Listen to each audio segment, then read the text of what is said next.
Olá, meninos do terceiro ano, espero que vocês estejam bem. A gente vai ter aula agora sobre fascismo, nazismo e franquismo. O franquismo vai ser como uma espécie de brinde para vocês, tá? Porque eu acho importante a gente falar um pouco sobre o que aconteceu ali dentro da Espanha. Vou dividir em 2 vídeos. Esse primeiro vídeo a gente vai fazer uma relação do que esses 3 regimes vão ter em comum. E eu vou começar a falar sobre o fascismo. No outro vídeo a gente vai falar sobre o nazismo e sobre o franquismo, tá? Então vamos lá.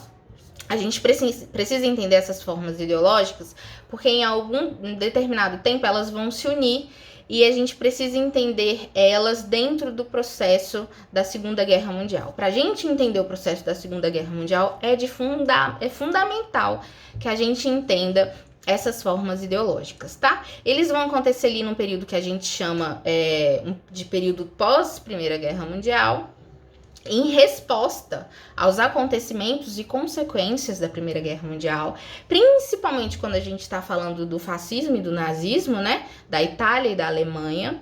A gente vai ter um sentimento muito forte de revanche, porque esses 2 países não vão se sair bem da Primeira Guerra Mundial. Então existe esse sentimento de revanchismo. E também, quando eu dei aula para vocês de Primeira Guerra Mundial, eu falei que a Itália e a Alemanha eram países novos, né? Então a gente precisa entender que não existia ali uma identidade nacional construída. E eles queriam fazer essa formação, queriam formar essa identidade nacional, tá? Então eles vão vir com ideias pró essa identidade nacional. A gente precisa entender que eles eram regimes totalitários, ou seja, eles são ditaduras. O que significa um regime totalitário? Um Estado forte, centralizado, os 3 poderes estão na mão desse ditador, ele decide as coisas. E outra característica dentro do totalitarismo é que eles tentam, de certa forma, mascarar o que acontece ali dentro da ditadura. Como assim?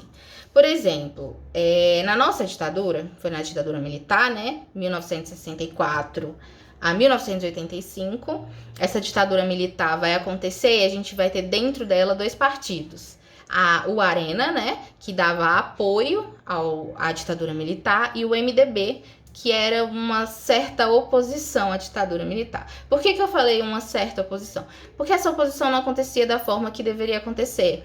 Então, eles tentando mascarar o que era uma ditadura militar, deixaram existir 2 partidos, sendo um de oposição, que não era tão oposição assim, tá?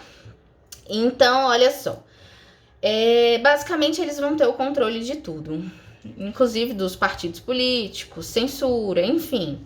Tudo isso vai acontecer dentro de uma ditadura. A gente tem uma filósofa do século XX, muito importante quando a gente fala de totalitarismo, que é a Hannah Arendt. Ela vai vir ela tem uma obra que se chama As Origens do Totalitarismo. E dentro dessa obra, ela vai falando sobre o que é e tal, o que é esse regime, como se forma. E dentro dessa obra, ela dá um exemplo do terror psicológico que acontece dentro de uma ditadura. Por exemplo, vamos lá, ela fala do leito, né? Quando você chega a casa e vai se deitar no seu leito com seu marido e você faz parte de uma organização que é contra essa ditadura. Você tem medo de falar pro seu marido. Por quê? Porque tem medo que ele te entregue a ditadura, né? Você não pode ser contra aquela ditadura e tem esse medo de ser entregue pela sua família. Então você não fala nem para sua família. É nesse momento que ela fala que ali se instaurou o terror psicológico, né? O ditador conseguiu entrar dentro da sua casa.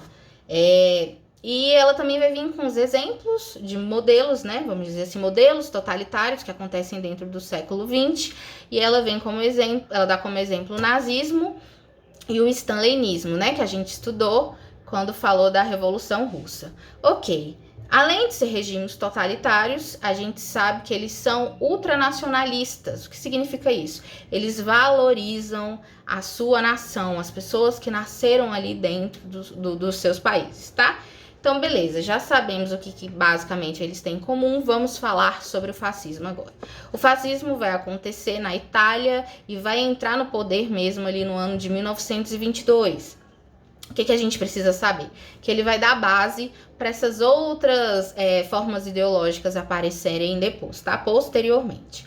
O grande líder do fascismo vai ser o Benedito Mussolini, né? Vou deixar uma fotinha aqui embaixo para vocês. E aí, para a gente entender um pouco do fascismo, a gente precisa entender o que aconteceu ali dentro da Primeira Guerra Mundial. A gente sabe que, a princípio, a Itália estava do lado da Alemanha, tá? Só que aí vai virar casaca, depois de 2 anos de guerra, em 1915, vira casaca e passa para o lado da Inglaterra, né? Por que vai acontecer isso? Eu expliquei para vocês que a Inglaterra vai prometer territórios para a Itália, só que isso não vai se cumprir, tá? Então não vai acontecer. A Inglaterra vai, inclusive, passar a dominar economicamente a Itália, o que não é uma coisa boa.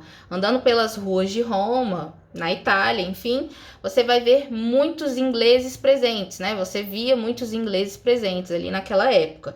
E eles nutriam um sentimento de engano, né? De terem sido enganados, e eles queriam acabar com esse sentimento. Eles se achavam, assim, achavam que tinham sido enganados mesmo. Então, vamos lá. Para a gente entender a palavra fascismo, vamos entender de onde ela vem. Fátio de combate, que significa feixe de combate. Vai se formar ali no ano de 1919. Uma organização, vamos dizer assim. E vai pregar, essa organização vai pregar mais a ação do que a política, tá? Eles vão vir com a ideia de violência mesmo. E eles querem expulsar os ingleses, eles querem que os ingleses vão embora ali da Itália, tá? Além disso, eles querem estabelecer uma ordem.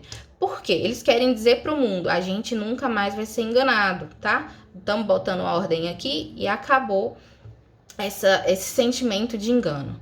Eles querem formar, como eu disse para vocês, essa criação nacionalista, ultranacionalista, e eles vão vir com um grupo paramilitar que se chama Camisas Negras. Vou colocar também algumas imagens abaixo para vocês, tá? Esse grupo vai começar a organizar marchas pela Itália, tentando passar o pensamento deles. Só que a gente sabe que o fascismo, ele utiliza muito da violência. Não existe argumentação, não existe política. É tudo por meio da força mesmo, tá? Então, olha só, esse movimento estava em crescimento. Em outubro de 1922, a gente vai ter o que a gente chama de Marcha sobre Roma. Os Camisas Negras vão marchar pedindo, né, pressionando para que o rei da Itália, que era Vítor Emanuel III, escolhesse Mussolini como primeiro-ministro ali dentro da Itália, tá? Então, eles vão organizar essa marcha, vão pressionar o rei, e com medo, né? Com medo, o rei vai aceitar e vai convidar Mussolini para ser esse chefe de Estado, né? Para ser o primeiro-ministro ali dentro da Itália.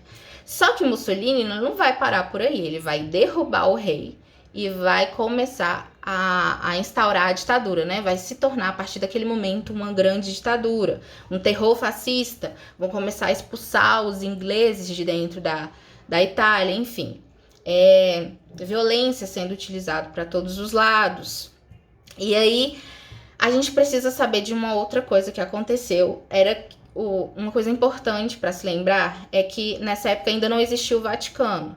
A Igreja Católica existia dentro de Roma, porém o Vaticano não era o país, não era uma cidade, não era um independente, vamos dizer assim, tá?